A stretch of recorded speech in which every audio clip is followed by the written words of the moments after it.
The new Guardians of Our Galaxy, the U.S. Space Force, has released their uniforms into final testing stage. A breathless press release said over the next few weeks, 100 Guardians, that's what the Space Force calls themselves, will test the uniforms for comfort and functionality. The press release quotes Wade Yamada, U.S. Space Force Director of Staff Deputy.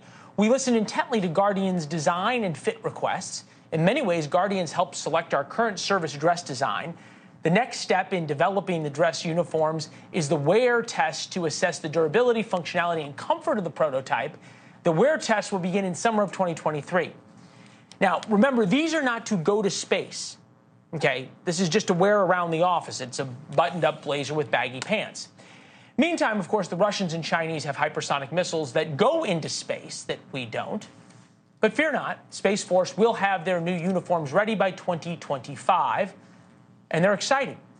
Here now, member of the House Armed Services Committee, Representative Mark Alford of the great state of Missouri. It's good to see you, sir. Good to see you. Hey, look, no disrespect to the Space Force, right? Okay, and certainly the people who signed up to be in it. But the Chinese can build an aircraft carrier in 2 years, and we can't even get uniforms in 2 years? It is pretty sad. Look, we have got to get our act together. You know, this is a kind of a funny story on these space uniforms. We have just over 8,000 members of the Space Force. That number is growing. Space is the future of warfare in the world. Right now, we're dealing with China that's increasing their assets in the space with missiles, with submarines. We are close to a conflict with China. Some are saying as early as 25. That's all well and good. But I go back to, if we can't get uniforms in 2 years, okay, how are we going to get China that can get aircraft carriers in 2 years? Well, that's a good question. I think in some ways we are majoring in the minors. The uniforms are very important, I think, for the morale of the Space Force, sure, the look that they want to present going forward. I guarantee you one thing, Senator Fetterman's not going to be wearing one of those uniforms. But we have got to concentrate.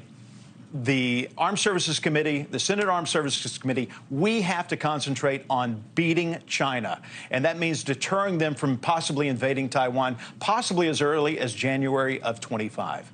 All right. We put this on social media yesterday ahead of your appearance here. And people came off with some interesting responses. Are they supposed to work naked, was one from Mr. McCombs. Another, this is so dumb. The U.S. is literally light years ahead of Russia and China, but God forbid the newest branch has new uniforms.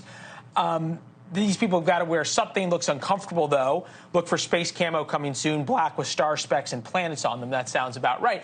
Again, but so many of these responses said, hey, look, you know, we're light years ahead of Russia and China. Maybe true with Russia a little bit. But with China, we're not. And I'm wondering, when you said we're majoring in the minors, why is that? Look, there are a lot of people involved in the Department of Defense. I know that we on the House Armed Services Committee are committed. We've done segments on this, of restoring dignity, getting rid of the woke policies, the DEI. That's one of the main things that we concentrated. Cutting the budget out of this money out of the budget and putting it back into recruitment and retention. And that's what we're concentrating on. If the Space Force needs great uniforms to add to its morale and help recruit people, this is a whole special class of people that are joining the Space Force. It is not, folks these are those who operate our satellite systems. Exactly. Okay. And all these things are going to be working in concert. Space, missiles, submarines. The potential conflict with China could be something like we've never seen before. And so the Space Force growing, getting its look, getting its brand, recruiting people to this prestigious new branch of our military.